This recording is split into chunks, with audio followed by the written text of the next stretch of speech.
Are you going to show us your trick? Come on then, show us your trick. That's her trick. Hi guys, and welcome to Blackpack Homestead. We are so glad you're here. Today we got a few things going on the homestead. We're going to move the chicks out of the pack and play, the first chicks I ever bought, the ones from Tractor Supply and Southern States, and put them in our brooder swimming pool on the deep bedding system.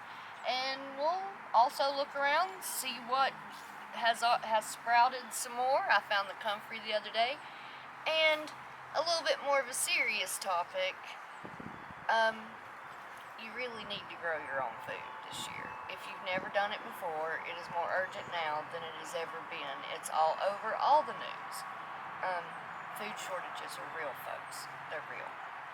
So, probably gonna share a few of our thoughts on that while we go around the homestead and move these birds on the deep bedding in the basement, our normal brooding system. Let's go. It's time for me to lay out my TP, and I still didn't lay it out, Chris. Time to lay out the badger milk, and I meant to do it before I came out, but oh no, I've zipped my hair in the zipper. Yeah, that I've sucks. zipped my hair in the zipper. Oh, thank you, Lord. So I gotta go do it. I'm sorry. I mean, I meant to do it before. I really did.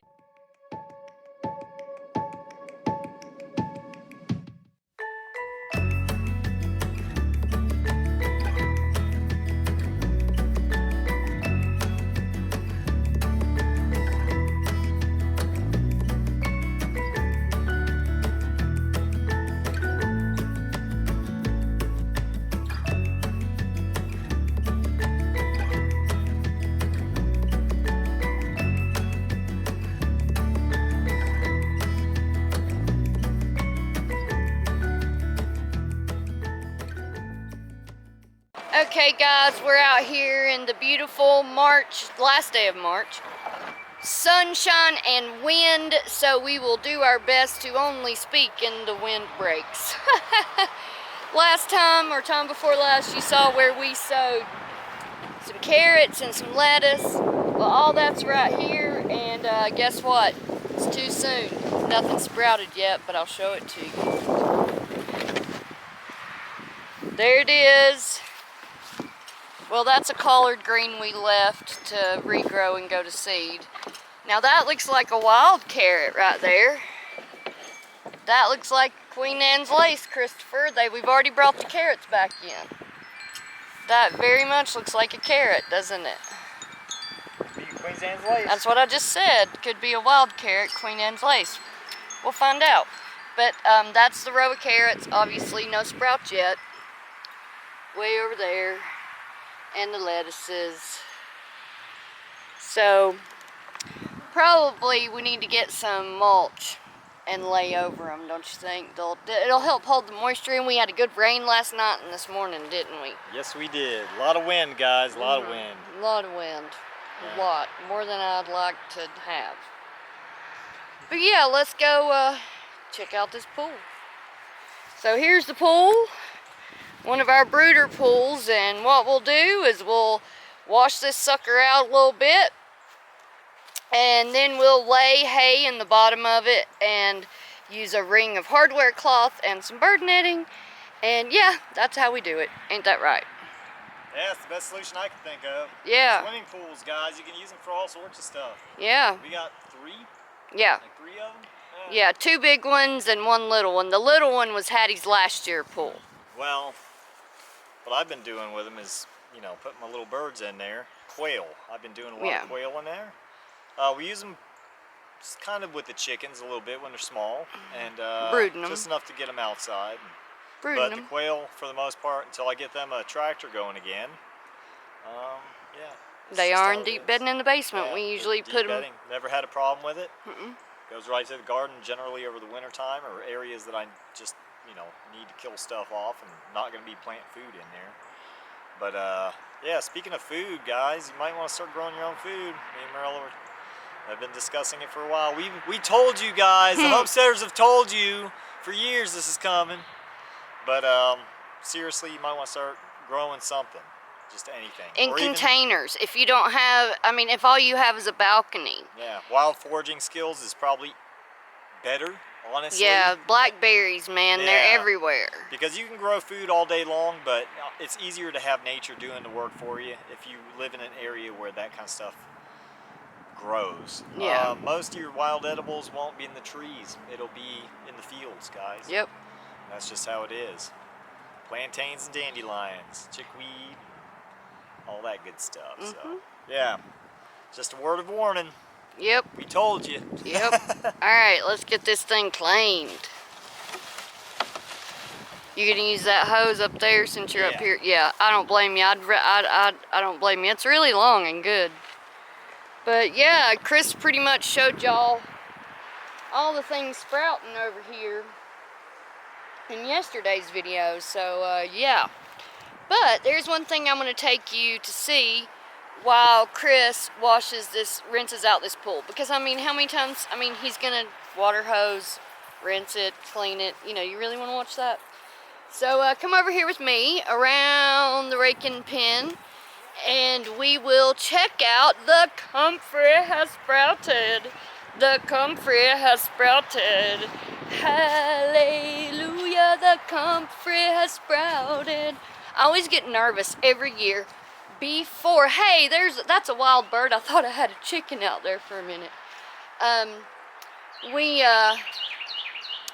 Every year when spring comes and you're like waiting for all these perennial things to sprout up, and I'm like looking for them thinking, they're not gonna come, they're not gonna sprout this year, what am I gonna do? Like the yarrow, for one. I mean, usually it never totally dies back. It usually has dies back, but not totally dead. It, you still have greenery. There's Anna Molly. Hello, Miss Anna Molly. How are you, my sweet? How are you? How are you, Miss Anna? Anna Molly, you pretty girl. Yes, yes, yes, she's a sweet girl, Annie. She's the youngest of the black pack. She's the Annie of the black pack. Annie and the black pack. Here is our comfrey. It has just sprouted. It's still rather small, but it's comfrey, folks. It's comfrey. So here it is. We have some comfrey sprouted. Beautiful. Something is eating it, and I think it's my chicken sticking their head through. Because if you look right here, what is this? That looks like mint. Because I also have spearmint in this bed and peppermint, and that is mint right there coming back. That's spearmint. Just rub the leaf and smell it. So there's some spearmint coming back. My comfrey's coming back. Over here, if you look, our red caps are starting to sprout leaves. These are like a wild edible. People call them wine berries or China berries or red caps. And it's just like a tiny raspberry, but it's so much sweeter than a raspberry. Of course, we'll be sure to show you this when it fruits. But yeah, everything is coming back to life. I could not be more psyched about my comfrey coming back. My sweet comfrey. I love it. It is medicinal. It's also known as bone knit or bone break. And it is used in poultices and salves. Some people say to use it that use it internally, and I have never used it internally. And I don't know that I would want to, but that's up to you. Do your own research. I feed it to my animals. It's really good for their gut, and it is a good detox for them. And it has a lot of protein. It's just a great plant to have around the homestead. Oh look, the lemon balm has also sprouted. Here we have some lemon balm right here. If you rub the leaves between your fingers, it smells like lemons. Yummy. And over here, there is some peppermint coming back right there. I need to get over here and clean this bed off. If I can get a hold of a leaf. Yep, peppermint, lemon balm, and I believe I see another comfrey. There is another comfrey sprout. So more than one. This is dock, a wild edible that's also used medicinally. I'm not sure if it's regular dock or curly dock. It looks like it's curling, so it may be curly. But yeah, there's another comfrey sprout. Let's go see if there's any daylilies sprouted over here. Daylilies. Oh yeah, the daylilies have sprouted. They got by some frost, it looks like. But these are daylilies, and this sprout is edible. And my rabbits like it. I give them the flowers when they sprout. And these are just in my woods. When they flower, I'll show you their big orange, beautiful lily flower. But they're everywhere. So, like if you live in a neighborhood and there's a little patch of woods nearby you, get yourself a foraging book and take a walk in that little patch of woods and see what you can find. You would be amazed. Chris showed you the violets yesterday. So I've dug wild violets up and planted them in my front flower bed because A, I think they're beautiful and they are edible. Covert gardening, people don't know this is food. And with these shortages, we need to know where all the food around us is. So there's a little patch of woods around you. Go take a walk in that patch of woods. Get yourself a wild foraging book and see what you can find. I'm going to do a video in those woods over there shortly. I'm going to go look for trout lilies. I've never went and looked, and I've never had trout lilies, and I now know exactly what they look like. I've done my research. So hopefully soon we'll be showing you a video of what is in that little forest beside our garden. Yeah. Just remember, there's food all around you. So, got the pool clean. Yay! We saw comfrey and peppermint and dock, and we saw daylilies sprouting. Oh, really? Mm-hmm. Yeah, they got that last frost kind of hurt them a little bit, but they're coming back. You guys selling blueberries take a beat? Mm-hmm. Terrible. We've never had a bad blueberry year. Well, No. they've always done well, just sometimes the birds beat us to it. Yeah, that's what happens. Yeah, birds beat us to it. Mm-hmm. That's okay. It's all right. Nature tax. Nature tax. Alright, so now what are we doing? Well, I'm going to show them how this is going to work. Alright. We got Pool. the pool.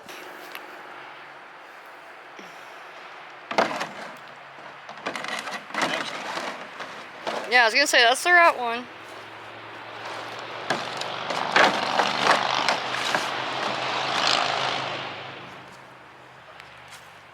That's how that works. Then we put a netting over the top. Yep. Yeah. Just like the netting that I've got over the pack and play right now. Yeah. With quail, you don't want it too high. They will jump straight up, break their little necks, so you got to make sure that what you're putting in there is something that they're not going to hit. Just stop. Yeah, because they will. They'll get startled and they'll Bird jump netting, up and guys. break Use their bird necks. netting. Yeah, nets. I couldn't speak. But yeah, it works pretty good for us. We've enjoyed using this method. As long as you add more deep bedding every day and give them that carbonaceous diaper, it works just like deep bedding in a big old pole barn or anything else.